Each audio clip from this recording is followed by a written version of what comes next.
huyu mtu wa Mungu anaweza tunaweza tukashare hii baraka pamoja na tukawafikia watu kupitia ujumbe huu. Ani Bwana Yesu asifiwe. Uko live kupitia 95.9 Kilimanjaro Revival Radio. Baada ya mtumishi wa Mungu mmoja amepita hapa kwenye chimbo letu la Gospel Revival Hub, Daudi Kweka, ambaye ameachia wimbo wa Yale Umetenda. Yes, amekusifia sana hapa ni amekupakulia minyama ya kutosha.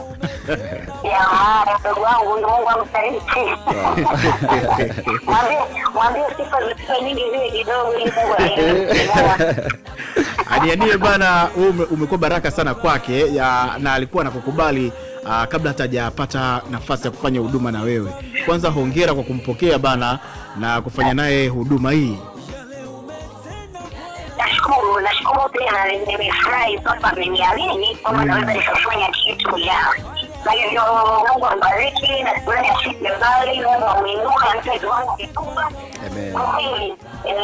Tukishirikiana na yeye hapo nafikiri mambo yataenda vizuri. Okay. Sawa, hiyo imekaa vizuri sana. Lakini unatuelezea bana alipopiga simu na kukuomba ufanye kazi na yeye, ilikuwa ni rahisi sana. Kwa nini imekuwa hivyo nianie?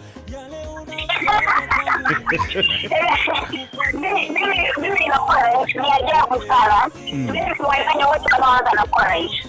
Wengine na watungia nyimbo, wengine na waandikia, wengine na furaha yangu ni kuona wadumu watoto sana.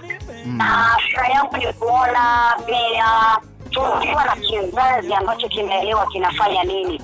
Kwa mimi huwa I'm proud that kwamba ninajua kama kuna mtu atakaa kwenye mikono yangu na akitoka kwenye mikono yangu atakuwa mwimbaji mzuri kwa wafu.